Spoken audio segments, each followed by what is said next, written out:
All right, welcome to Slingshot 25 Shotcast, a series of bite-sized podcasts that'll feel like an espresso shot to your brain. I'm Courtney. And I'm Jackie. Something we've been thinking about is being entrepreneurs. I know, we're entrepreneurs. And we were thinking about it not the way you might think we're thinking about it. We just did an episode on thinking. You should go listen to it. We're thinking about how often in our corporate work that leaders say things like, act like an owner. They do say that a lot. It's kind of like the theme of when they want people to feel more empowered, they just tell them act like an owner. Yeah. And now we are actually business owners. And so I'm going to share a few things that I think are behaviors that we had to adapt to become owners. And then we're going to do something, I don't know if it's different, but Jackie's going to kind of weigh in and see how that plays out in corporate. Yeah. So one mindset is that a thing we say all the time is like, this might not work. Like being an entrepreneur, you have to try a lot of things that sometimes they work and sometimes they don't. And it's, high risk, low reward, high risk, high reward, whatever. The other thing that we have to do as entrepreneurs is constantly reimagine and redefine things. Like you just can't be too attached. If it doesn't work in what you thought, then you got to get really fast at letting go of what you thought things were going to be, so that you have room for what's really there and what's in front of you. And that adaptability, that responsiveness, I think it becomes a skill. It doesn't mean that you're not attached. It doesn't mean you doesn't mean you quit desiring what you wanted it to be. It's just, you got to let go of it and move on, because that thing isn't happening. I think of this group, I have to do that the most because I get attached to things really fast.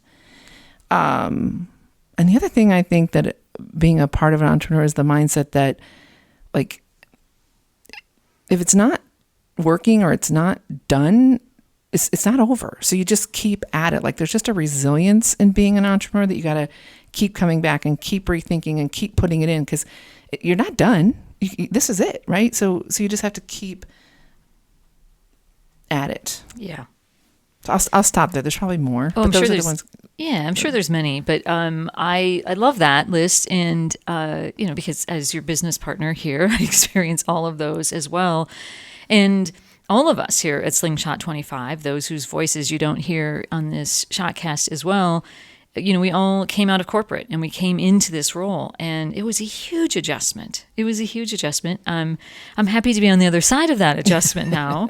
It was not an easy one to go through, but I think it gives us an interesting perspective of being able to do that sort of comparison because of how we worked in corporate. Our job in corporate was to solve sort of cultural problems, to think about how people interface with the culture of their workplaces and interface with their teams. And so I think it gives us kind of that unique perspective because we actually think about these sorts of things. It's actually part of our job to do so. I think that unique perspective, I think that's why we hear the phrase act like an owner so differently now. Yeah. We didn't hear it quite then, but now it's like, do you really get to think like an owner in corporate? Right. So if I were to contrast those, so I'm just going to kind of take your list, Courtney, and maybe just open some questions and maybe tease out with those questions. It might tease out a little bit of inviting leaders to think a little bit differently about how they show up as a leader who should invite people to act like owners, because I think that's not a bad thing to act like an owner. Now, keep in mind, you don't probably actually own the corporation that you work in, but you can certainly own a piece of that. And I think that's what, of course, people are asking you to do. Well, the first thing when you mentioned how this might not work, that's true in anything we take on, whether it's here or in a corporation. This might not work. You're trying out new things. Things can go wrong. An external factor could weigh in all of a sudden, or it just doesn't work. It wasn't. It sounded like a good idea, and then you start to assemble this thing, start to maybe roll some things out, and you realize customer's not picking this up. This isn't really having the result. We get to, as entrepreneurs, to just reimagine and shift. But we lean into this might not work. And of course, we always want everything we think of to work, but we're ready for it if it doesn't. And then we get back to the drawing board. I want you to think of yourself as a leader. How often do you let people just try things out? And what happens if it doesn't work? What do you do? What is, everyone likes to talk about fail fast, fail forward, and fail, success is built on failure. These are all things, of course, that, would appear on any motivational poster. But do you really allow that? How do you actually respond? How okay is it for people to say, yeah, that didn't work, this isn't working? Which leads me into this sort of reimagine, redefine.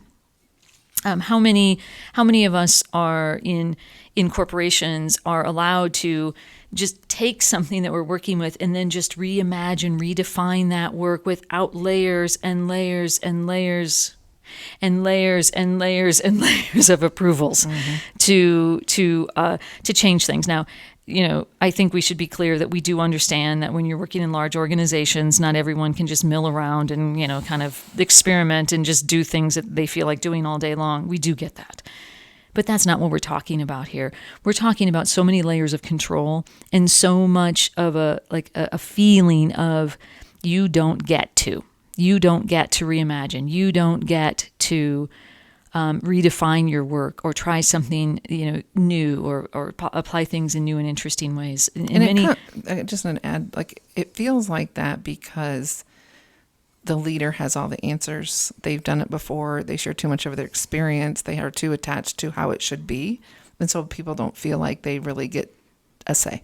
Absolutely. All kinds of ways that we exert control in organizations. Some control is needed, we would argue, and many, a lot of research is out there now, and many books are written now about how we are over controlling because we can. Because, we solve some things, we just go on to solve more. Where else can we apply, a rigid process to clean it up and make it easier so everybody does exactly the same thing? I think that we obviously take that too far. And then you talked about just keep at it. If it's not working, it's not done. And, here I think about many of the, how corporations work, how organizations tend to work is, it's this year's budget and this is the span of that project. And when that project is done, that project is done. And, those, you don't get to kind of come back at things and keep working things and keep refining things. There's oftentimes not opportunities to do that inside organizations. And if it's not working, I think it's easier inside a corporation to just disengage from it, take on maybe you're disappointed, maybe you're angry. So you just don't play. Yeah. We call it the third option club around here. You get to live there. And entrepreneurs, there's no third option club. It's nowhere to hide. So there's nowhere to hide. That's right. Yeah. So it is different. And, we do understand that you have to keep things in context. We do live in a different world than corporate America now, but keeping things in context, though, we still have so much more we could do that if we want employees in our organization to step up, to feel a personal sense of accountability, to care about what happens next, is to just small things every single day to remind people that we believe in them. You've got this. We're interested in your ideas. Keep at it. This might not work. We're with you through all of that. I think you're going to find that you essentially are creating a culture of accountability and ownership. I love it. On that note, I think that's all we're going to say for this episode. That's a lot. But we always have more to say.